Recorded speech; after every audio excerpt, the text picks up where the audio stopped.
మీ business ఏదైనా మీ ఊర్లో promotion చేయాలంటే అది సుమన్ టీవీతోనే సాధ్యం. ఇప్పుడే సంప్రదించండి. ఉగ్రం వీరం మహావిష్ణుం జలంతం సరతోముఖం నృసింహం భీషణం భద్రం మృత్యుమృత్యుం నమామ్యహం. లక్ష్మీ నరసింహస్వామి రెండు రకాల తన స్వరూపాన్ని చూపించాడు. ఉగ్ర రూపం అని, యోగ రూపం అని. ఉగ్రం అనేటువంటిది శత్రు సంహారం చేయడానికి శత్రువును చూసి ఆవేశం తెచ్చుకోవాల్సినటువంటి అవసరం ఏర్పడుతుంది. ఒక శత్రువును సంహరించాలి అంటే ఆవేశం లేకుండా ఏం చేయలేము.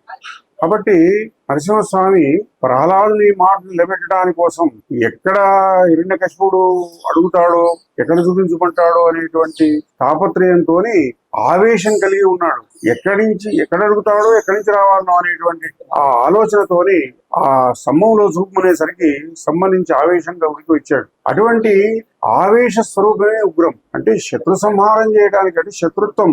హిరణ్యకశిపుడి యొక్క సంహారం చేయడం అంటే శత్రుత్వాన్ని నశింపజేయడం. హిరణ్యకశిపుడు మంచి భక్తుడు. తన భక్తుడిని సంహరించాలి అంటే తనకు చేతులు రావు. కానీ ఇక్కడ ఉండబడేటువంటి ఆయన యొక్క నేనే అనేటువంటి అహంకారాన్ని పెంచుకొని నేనే సర్వస్వం అనేటువంటి అహంభావం కలిగి ఉన్నాడు. కాబట్టి అహంకారం అనే దాన్ని తీసివేయడానికి నృసింహరూపం వచ్చింది. అటువంటి హిరణ్యకశిపులో ఉండేటువంటి అహంకారాన్ని తీసివేయడానికి స్వామివారు ప్రహ్లాదుని యొక్క ఆజ్ఞ మేరకు, ప్రహ్లాదుని యొక్క పిలుపు మేరకు ఆ ప్రహ్లాదుడు చూపించుకున్న ఎక్కడ పడితే అక్కడ ఉన్నాడు ఇందుగలడందులేడు సందేహం వలదు చక్రి సర్వోపగతుండు ఎందెందు వెతికి చూసిన అందందే గలడు అన్నాడు.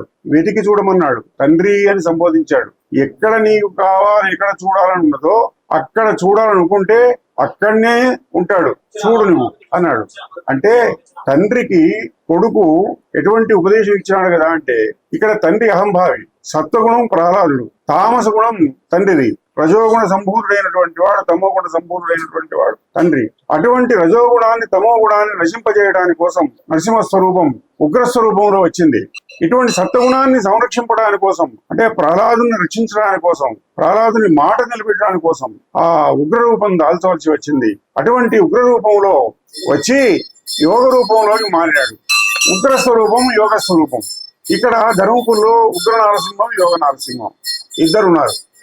ఇటువంటి ఉగ్రయోగ నారసింహంలో ఇక్కడ స్వాతి నక్షత్ర పూజలు అనేటువంటివి చాలా గొప్పగా చేస్తారు. స్వాతి నక్షత్రం అనేది ఈ నరసింహస్వామి కోరుకొని వచ్చినటువంటి నక్షత్రం. ఇటువంటి నక్షత్రంలో, అంటే వైశాఖ మాసంలో చతుర్దశి శనివారం స్వాతి నక్షత్రంలో జన్మించాడు. కాబట్టి ఇక్కడ స్వాతి నక్షత్రం యొక్క ప్రత్యేకించి ఉగ్ర నరసింహస్వామి దేవాలయంలో ఆ ఉగ్ర నరసింహస్వామి పూజలు బ్రహ్మాండంగా చేస్తారు. అయితే దీంట్లో ఒక చమత్కారం ఉంది.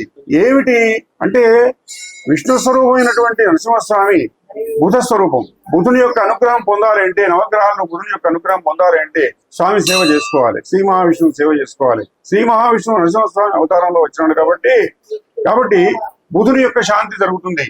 ఈ నక్షత్రం నాడు మనం చేసుకుంటే, అంటే నరసింహస్వామి సేవ చేయడం వల్ల బుధుని యొక్క శాంతి జరుగుతుంది. బుధునికి ప్రత్యేకించినటువంటి జపతపాలు చేయవలసినటువంటి అవసరం ఉండదు. అంతేకాకుండా స్వాతి నక్షత్రం అనేది రాహుకు సంబంధించింది, రాహుకేతువులకు సంబంధించింది. అందుకొరకే నృసింహుడు ఏ రూపంలో వచ్చినాడు అంటే, తలకాయేమో మృగ రూపంలో, శరీరమేమో అండేమో నర రూపంలో. ఈ రకంగా రాహుకేతువులు కూడా అదే విధంగా ఉన్నారు వాళ్ళు. శ్రీ మహావిష్ణువు ఆనాడు అమృతం పంచేనాడు ఏ విధంగానైతే తలంతించాడో రాక్షసునిది, అదే రకంగా తలకాయ ఒక స్వరూపమైంది, అండం ఒక స్వరూపమైంది. అది రాహుకేతుల స్వరూపమైంది. అటువంటి రాహుకేతు స్వరూపంలో రావడానికి రుద్రుడు సహకరించినాడు. కాబట్టి రుద్రుడి యొక్క సలహా మేరకు ఆ శ్రీ మహావిష్ణువు ఏ విధంగా హిరణ్యకశిపుని యొక్క అహంకారాన్ని తీసివేయాలి అనుకుంటే, మృగ రూపంలో, అంటే సాధారణంగా జంతువులలో పెద్ద జంతువు సింహం కాబట్టి సింహ రూపాన్ని ఎంచుకొని, ఆ సింహం అనే దానికి ఉగ్రం అవసరం కాబట్టి అహంకారాన్ని, అంటే అహంకారం కలిగినటువంటి జంతువును, ఆ అందులో ఉండేటువంటి శత్రుత్వాన్ని తీసివేయడానికి స్వామి అటువంటి రూపాన్ని దాల్చవలసి వచ్చింది. కనుక శ్రీ మహావిష్ణువు ఆ తలకాయని సింహ రూపంలో, అండేవంతా కూడా నర రూపంలో, నరసింహం అనేటువంటి విధంగా రాహుకేతుల స్వరూపంతో వచ్చినాడు. ఆ రాహుకేతుల స్వరూపం ఉండటం చేత నరసింహస్వామి సేవ చేసుకుంటే రాహుకేతుల దోషం కూడా పోతుంది. జన్మ పత్రికలో ఎటువంటి రాహు దోషం ఉన్నా, కేతు దోషం ఉన్నా గాని నరసింహస్వామి సేవ చేసుకుంటే, నరసింహస్వామిని అర్చిస్తే, నరసింహస్వామి అభిషేకాలు చేస్తే, కళ్యాణాలు చేస్తే, హోమాలు చేస్తే ఎటువంటి రాహుకేతు దోషం ఉన్నా గాని వెళ్ళిపోతుంది. కనుక రాహుకేతు దోషం పోతుంది, బుధ దోషం పోతుంది. అంతేకాదు ఆయన ఉగ్రుడు కాబట్టి కుజస్వరూపం.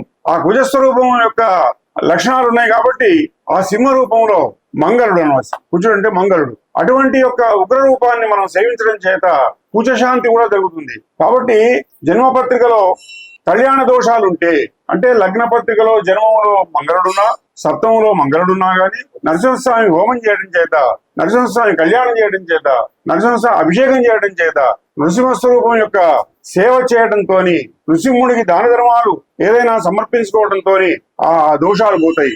అంటే దాదాపు 4 గ్రహాల దోషాలు నరసింహస్వామి సేవ వలన మనకు లేకుండా జరిగిపోతున్నాయి. కనుక ఈ 4 రకాల దోషాల యొక్క మనం నిష్క్రమణం నరసింహస్వామి యొక్క సేవనం. కనుక నవగ్రహాలలో కూడా నరసింహస్వామి ఈ విధంగా గ్రహశాంతి కూడా తోడ్పడుతున్నాడు. కాబట్టి మిగతా గ్రహాలు కూడా నరసింహస్వామి ఆజ్ఞ వల్ల, ఇక్కడ ధనదుడు ఉన్నాడు, కుబేరుడు ఉన్నాడు, ధనం కావాలి అంటే ఇచ్చే గ్రహం ఉంది ఒకటి. అటువంటి గ్రహాన్ని సేవించాలంటే కుబేరుని సేవిస్తే, కుబేరుని అర్చన చేస్తే ధనం వస్తుంది. కనుక అంతేకాదు, ఇక్కడ అగ్నిహోత్రుడు ఉన్నాడు. హవనం చేయడానికి అగ్నిహోత్రుని యొక్క స్వరూపం ఎక్కడా లేదు. 2 భార్యలు కలిసి అగ్నిహోత్రుని యొక్క స్వరూపం ఇక్కడ ఉంది.